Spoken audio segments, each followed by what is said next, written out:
الحمد لله نحمده ونستعينه ونستغفره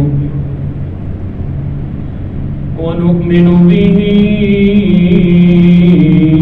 ونتوكل عليه ونعوذ بالله من شرور أنفسنا ومن سيئات أعمالنا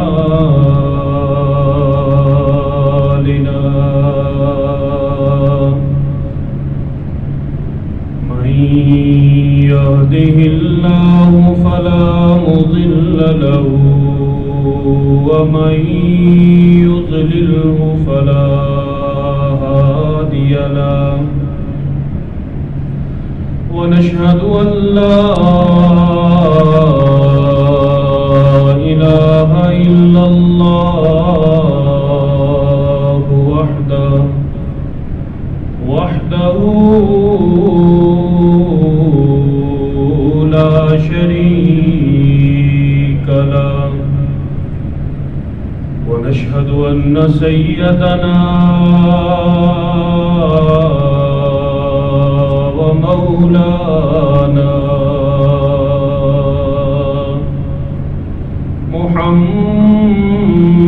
محمدا عبده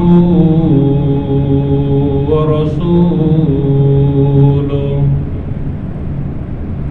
صلى الله تبارك وتعالى عليه وعلى آله وأصحابه أجمعين أما بعد فأعوذ بالله من الشيطان الرجيم بسم الله الرحمن الرحيم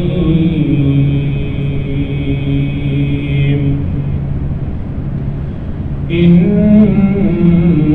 الدين عند الله الإسلام وفي مقام آخر يريدون ليطفئوا نور الله بأفواههم والله متم نوره ولو كره الكافرون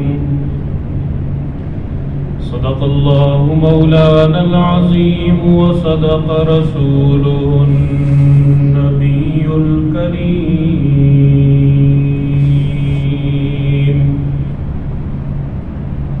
أما بعد واجب الاحترام حضرات حاضرین و سامعین اور میرے محترم بھائیوں دوستوں اور بزرگوں، اللہ رب العزت کا لاکھ لاکھ احسان ہے۔ اللہ رب العزت نے ہمیں مسلمان گھرانے میں مسلمان ماں اور مسلمان باپ کے گھر میں پیدا کیا۔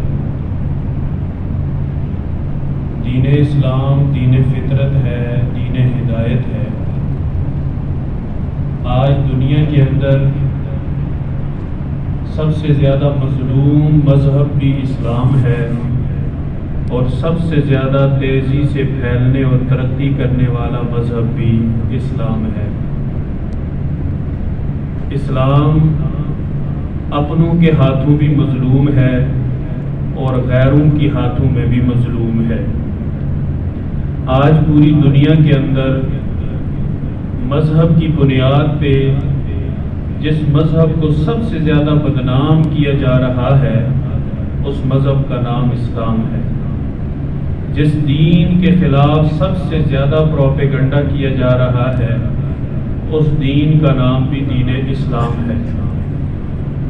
اور اس پروپیگنڈا اور بدنامی کی بنیادی وجہ غیر مسلموں کے دل میں وہ خوف ہے جس خوف کی بنا پہ وہ چاہتے ہیں کہ اگر اسلام کو یوں ہی چھوڑ دیا گیا تو پوری دنیا میں اسلام ہی اسلام ہوگا. کفر اپنی سیاہی کی وجہ سے، اپنے برے نظام کی وجہ سے، اپنے غیر فطری رویے کی وجہ سے اپنی موت آپ مر جائے گا. اگر آپ برما کے اندر دیکھیں تو برما میں جو مظالم تھے، جب میڈیا پہ آ رہے تھے تو مظالم تھے، اب بھی ہیں لیکن اب میڈیا پہ نہیں آ رہے. تو وہاں پہ بدھ مت کے پیروکار مسلمانوں کو صرف اس وجہ سے قتل کر رہے ہیں کہ مسلمانوں کے گھروں میں بچے زیادہ پیدا ہو رہے ہیں اور کافروں کے مذہب ان کے گھروں میں بچے کم پیدا ہو رہے ہیں. اور وہ یہ سمجھتے ہیں کہ اگر مسلمانوں کو یوں ہی چھوڑ دیا گیا تو یہ عددی اعتبار سے بھی ہم پہ سبقت لے جائیں گے، اور ویسے اخلاقی اعتبار سے تو اسلام ویسے ہی دنیا کے ہر شخص کو اپیل کرتا ہے. اور مسلمانوں کے بچے زیادہ ہونے اور مسلمانوں کی تعداد کے بڑھنے کی وجہ بھی بڑی عجیب ہے. بدھ مت مذہب میں شادی نہ کرنا عبادت ہے، اور ان کے جو مذہبی رہنما ہیں وہ شادی نہیں کرتے بلکہ جنگلوں میں عبادت کے لیے چلے جاتے ہیں. نتیجہ یہ کہ وہاں اس آدمی کو مذہبی سمجھا جاتا ہے جو عورت سے دور ہو جائے، جائز طریقے سے، ناجائز نہیں، جائز طریقے سے عورت کو اپنانا چھوڑ دے، اسے اپنی بیوی بنا کر اس سے اپنی نسل کا اجرا ختم کر دے، انسانوں سے دور چلا جائے تو وہ مذہبی پیشوا ہے. اب ان کے سامنے پریشانی یہ ہے کہ اگر اپنی آبادی بڑھاتے ہیں تو پھر عرصے سے جو ایک مذہبی نظریہ ہے رہبانیت کا، اسے ختم کرنا پڑتا ہے، اور اگر اسے ختم نہیں کرتے تو پھر بدھ مت کم ہو رہے، مسلمان بڑھ رہے. یہ بات ہے جسے خلاف فطرت کہا جاتا ہے. اسلام نے اس کی نفی کی ہے. اسلام یہ کہتا ہے کہ تنہائی میں رہ کے تم گناہوں کو چھوڑ دو، انسانوں سے ملنا جلنا چھوڑ دو، انسانیت چھوڑ دو. یہ کوئی اسلام نہیں ہے، بلکہ اسلام یہ ہے کہ تم آبادی کے اندر رہ کر، لوگوں کے اندر رہ کر ان کے ظلم برداشت کرو، صبر کرو. یہ اسلام ہے. خوشیوں میں شریک ہو کر اللہ کو راضی کرو، یہ اسلام ہے. غموں میں شریک ہو کر رسم و رواج سے دور رہو، یہ اسلام ہے. ایک غلط معاشرے کے اندر رہ کر غلطی سے اپنے آپ کو دور رکھو، یہ اسلام ہے. جہاں گناہ کی دعوت ہے وہاں جا کر اپنے آپ کو گناہ سے دور رکھو، یہ اسلام ہے. تو عیسائیت ہے یا بدھ مت ہے، وہاں پہ مذہب کا علمبردار وہ سمجھا جاتا ہے جو اپنے آپ کو بچا کر جنگلوں کے اندر رہبانیت اختیار کر لے، اور کہا جاتا ہے کہ اس آدمی نے سب کو چھوڑ دیا ہے، لہذا یہ سب سے بڑا مذہب کا خدمتگار ہے اور مذہب کا پیروکار ہے. آج دنیا میں سب سے زیادہ تیزی سے پھیلنے والا مذہب الحمدللہ اسلام ہے، اور انشاءاللہ العزیز وہ دن دور نہیں جب دنیا کے بڑے بڑے ممالک کا سب سے بڑا مذہب اسلام ہوگا. بھائیو، بات دراصل یہ ہے کہ لوگ تو آ رہے، مسلمان تو ہو رہے، بڑی تیزی سے ہو رہے. 1400 سال ہوئے اسلام کو، اور 3000 سال سے پرانا مذہب عیسائیت، یہودیت، ہندو مذہب، یہ سب پرانے، یہ سکڑ رہے ہیں، اسلام بڑھ رہا ہے. اسے آپ عملاً یوں سمجھیں کہ آپ ایک گھر کے مالک ہیں، آپ کے گھر کے اندر مہمان آ رہے ہیں، آپ خوش ہیں کہ مہمان بہت بڑی تعداد میں آ رہے ہیں، لیکن آپ نے ان مہمانوں کو سنبھالنے کا انتظام نہیں کیا. کیا ہوگا؟ مہمانوں کی بے اکرامی ہوگی. جب مہمانوں کی بے اکرامی اور بے توقیری ہوگی تو وہ مہمان آنا ختم ہو جائیں گے، بند ہو جائیں گے. وہ جا کے لوگوں سے کہیں گے اس گھر میں نہ جانا، وہاں پہ مہمانوں کو سنبھالنے کا کوئی انتظام نہیں ہے. لوگ تو مسلمان ہو رہے ہیں، وہ ہمارے مہمان ہیں. میں اور آپ جنہیں اللہ نے ماں کی گود میں اسلام دیا ہے، ہم ان لوگوں کے میزبان ہیں. ہم نے ان لوگوں کو سنبھالنا ہے. لیکن مہمان کو سنبھالنے کے لیے ضروری ہے کہ جیب بھی مضبوط ہو، دل بھی مضبوط ہو، اخلاق بھی مضبوط ہو۔ میں اور آپ مسلمان تو ہیں، لیکن یقین کریں ہمیں اسلام کی بنیادی باتوں کا بھی پتہ نہیں ہے۔ کل مجھے ایک جگہ سے فون آیا اور انہوں نے مجھ سے مسئلہ پوچھا، اپنی سنجیدگی دیکھیں دینی مسائل میں۔ مجھ سے انہوں نے مسئلہ پوچھا کہ یہ مسئلہ کس طرح سے ہے۔ میں نے کہا جی کہ یہ مسئلہ تو یوں ہے۔ تو وہ صاحب کہنے لگے کہ ہمارے گھر میں جو بچوں کو پڑھانے کے لیے قاری صاحب آتے ہیں، ہم نے ان سے مسئلہ پوچھا تھا، انہوں نے تو یوں بتایا۔ میں نے کہا کہ جو بچوں کو پڑھانے والے قاری صاحب ہوتے ہیں وہ قاری صاحب ہوتے ہیں، وہ عالم صاحب اور مفتی صاحب نہیں ہوتے۔ آپ نے ان سے مسئلہ پوچھ کے اتنے بڑے مسئلے پہ غلط عمل کیا، اس کا نقصان کس کو ہے؟ اب آپ اندازہ کریں، ہم بخار کے لیے بھی دوائی لینے کے لیے کسی بڑے اسپتال میں تلاش کرتے ہیں کہ سب سے ماہر ڈاکٹر ہو، اس سے نسخہ لکھوا کر دوائی لیتے ہیں، حالانکہ سب کو پتا ہے کہ پیناڈول کھانے سے سر میں آرام آ جاتا ہے، پیراسیٹامول کھانے سے بخار ٹھیک ہو جاتا ہے۔ لیکن پھر بھی معاملہ جب صحت کا ہے تو ہم محتاط ہیں، لیکن جب معاملہ آخرت اور دین کا ہوتا ہے ہم کسی سے بھی مسئلہ پوچھ لیتے ہیں۔ آپ اس کو چھوڑیے، یہ تو پھر قاری صاحب حافظ صاحب ہیں۔ میرے جاننے والے ایک تھے، ان کی بال کاٹنے کی دکان تھی، بال کاٹتے تھے وہ یہاں ہی دائیں بائیں قریب۔ میں ایک دن ان کی دکان میں گیا، وہاں پہ قرآن مجید ایک رکھا ہوا تھا، انہوں نے مجھے قرآن اتار کے دکھایا، کہا جی میں اس کا مطالعہ کرتا ہوں۔ میں عرب میں ہوتا تھا، وہاں پہ بھی میں اس کا مطالعہ کرتا تھا، اور عربی میرے اس مطالعے کو دیکھ کے عرب لوگ بھی آ کے مجھ سے مسئلے پوچھا کرتے، میں انہیں مسئلے بتاتا تھا۔ اور یہاں پر بھی جو کوئی آئے، میں قرآن پڑھتا ہوں، اس لیے اگر کوئی مجھ سے مسئلہ پوچھ لیتا ہے تو میں بلا جھجک اس کو مسئلہ بتاتا ہوں۔ اور یہ بات نہیں ہے کہ لوگ مسئلہ پوچھ کے ایسے ہی بیٹھ جاتے ہیں، یہ مسئلے لوگوں کو زیادہ اچھے لگتے ہیں کیونکہ ان کا دین سے کوئی تعلق نہیں ہوتا، ان میں آسانیاں ہوتی ہیں، ان میں ذہن سے مسئلہ نکالا ہوا ہوتا ہے۔ میں عرض یہ کر رہا تھا کہ یہ بات تو اپنی جگہ بڑی خوشی کی ہے کہ اسلام 23% سے بڑھ رہا ہے، عیسائیت 34% سے سکڑ رہی ہے، لیکن وہ لوگ تو مسلمان ہو رہے ہیں دڑا دڑ۔ اللہ کے قرآن کا وعدہ ہے وَرَأَيْتَ النَّاسَ يَدْخُلُونَ فِي دِينِ اللَّهِ أَفْوَاجًا، آپ دیکھیں گے کہ لوگ فوج در فوج دین اسلام سے متاثر ہو کر اس دین کا حصہ بن رہے ہیں۔ دبئی کے اندر کچھ عرصہ پہلے خبر آئی 200 لوگ وہ وہاں پہ اسلام سے متاثر ہوئے اور مسلمان ہو گئے۔ دبئی میں کون سا اسلام ہے؟ کون سے اسلام سے وہ متاثر ہوئے؟ کیا گزرا؟ ایک ہلکی سی روشنی، اس روشنی نے بھی ان لوگوں کو متاثر کیا۔ یہ اسلام کی طاقت ہے۔ مکہ میں جو حج کے مناسک ہیں ان کے اطراف میں ٹرین کا پروجیکٹ تھا، چائنا والوں نے وہ ٹرین بنائی، اس ٹرین پروجیکٹ پہ انہوں نے کام کیا۔ مکہ مدینہ ٹرین پروجیکٹ چل رہا ہے، اس پہ جو چائنا کے لوگ کام کر رہے ہیں، آئے روز خبریں آتی ہیں، آج 300 چائنا کے انجینئر مسلمان ہوئے، 500 مسلمان ہوئے، ہزاروں کی تعداد میں مسلمان ہوئے۔ وَرَأَيْتَ النَّاسَ يَدْخُلُونَ فِي دِينِ اللَّهِ أَفْوَاجًا، میرے نبی آپ پریشان نہ ہو، آج آپ کو ایک ایک کے پاس جانا پڑتا ہے، وہ دن دور نہیں ہے، ایک ایک کے پاس جانا نہیں پڑے گا، بلکہ تیرے دین میں اللہ کی فوجیں داخل ہوں گی، لوگ پورے پورے خاندانوں کی صورت میں داخل ہوں گے۔ وجہ کیا ہے؟ وجہ میں اور آپ جھوٹے ہو سکتے ہیں، رب کا قرآن جھوٹا نہیں ہے۔ میں اور آپ غلط ہو سکتے ہیں، میرے آقا کی زندگی غلط نہیں ہے۔ میں اور آپ نمونہ بننے کے قابل نہیں ہیں، لیکن میرے آقا صلی اللہ علیہ وسلم کی زندگی کا ایک ایک لمحہ ساری کی ساری انسانیت کے لیے نمونہ ہے۔